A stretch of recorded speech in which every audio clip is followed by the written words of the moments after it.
ဒီနေ့မှာတော့ heavy metal ကိုကြိုက်တဲ့ဂျပန်နိုင်ငံရဲ့အမျိုးသမီးဝင်ကြီးချုပ်အကြောင်းကိုတင်ဆက်ပေးကြပါမယ်။များသောအားဖြင့်ဂျပန်နိုင်ငံရဲ့နိုင်ငံရေးသမားတွေဆိုတာကငယ်စဉ်တည်းကအေးအေးဆေးဆေးနေတတ်ပြီးစာအုပ်စာပေတွေနဲ့သာဖြတ်သန်းတဲ့သူတွေများပါတယ်။ဒါပေမဲ့လက်ရှိချိန်မှာဂျပန်နိုင်ငံရဲ့ဝင်ကြီးချုပ်ဖြစ်တာဝန်ယူဆောင်ရွက်နေလဲရှိတဲ့တာကီချီကတော့ဂေဘွာတွေက heavy metal သမားတယောက်အနေနဲ့နေထိုင်ကျက်စားခဲ့သူတယောက်ဖြစ်ပါတယ်။တာကီချီဟာတက္ကသိုလ်ကျောင်းသူဘွားတို့ကheavy metal တီဝိုင်းတစ်ခုရဲ့ drum တူဖြစ်ဖြတ်သန်းခဲ့မှုပါတယ်။ဂီတတန်စင်တွေကမှအပြည့်ထန်ဆုံးအချမ်းတန်းဆုံးလို့သတ်မှတ်လို့ရမယ် heavy metal ကိုရွေးချယ်ခဲ့တာကတော့သူမရဲ့စိတ်သက်ခွန်အားဘယ်လောက်ထိပြင်းထန်လဲဆိုတာကို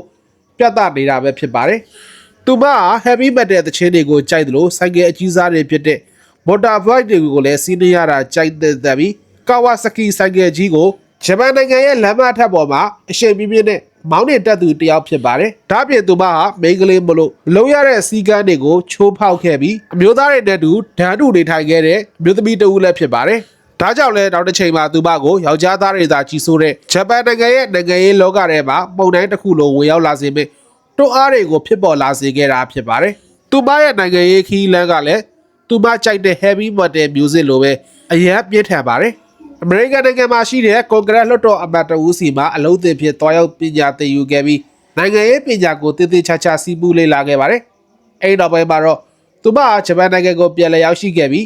NHK သတင်းဌာနရဲ့သတင်းတင်ဆက်သူဖြစ်လုပ်ခဲ့သလိုအဲဒီလုံးနဲ့ပဲသူကနာမည်ကြီးလာခဲ့ပါတယ်။သူမဟာကင်မရာရှေ့မှာရေရဲဝဝစကားပြောတတ်တဲ့စွမ်းရည်ကြောင့်ဂျပန်လူထုကိုအကောင်းဆုံးဆွဲဆောင်နိုင်ခဲ့ပါတယ်။သူမကိုဂျပန်နိုင်ငံရေးလောကမှာဂျပန်သံမီးလိပ်ပြဒါမှမဟုတ်ဂျပန်နိုင်ငံရဲ့မာဂရက်သက်ချာလို့တင်စားကြတာပြတ်သားတင်းမာတဲ့သူမရဲ့မူဝါဒတွေကြောင့်ပဲဖြစ်ပါတယ်။တာကီချီဟာလွတ်ချက်ခံပြီးကွယ်လွန်သွားရတဲ့ဂျပန်နိုင်ငံရဲ့ဝန်ကြီးချုပ်အောင်ရှင်ဇိုအာဘေရဲ့ယုံကြည်စိတ်ချရဆုံးနိုင်ငံရေးမဟာမိတ်နဲ့တပည့်ရင်းတူဖြစ်ပါတယ်။သူမဟာဂျပန်နိုင်ငံရဲ့ပထမအဦးဆုံးမြို့သမီးဝန်ကြီးချုပ်တဦးနေပြီးတာဝန်ယူဆောင်ရွက်ပြီးချိန်မှာတော့ဂျပန်နိုင်ငံရဲ့လုံခြုံရေးစိတ်ကိုပထမအဦးဆုံးချိန်တိုးပြခဲ့သလို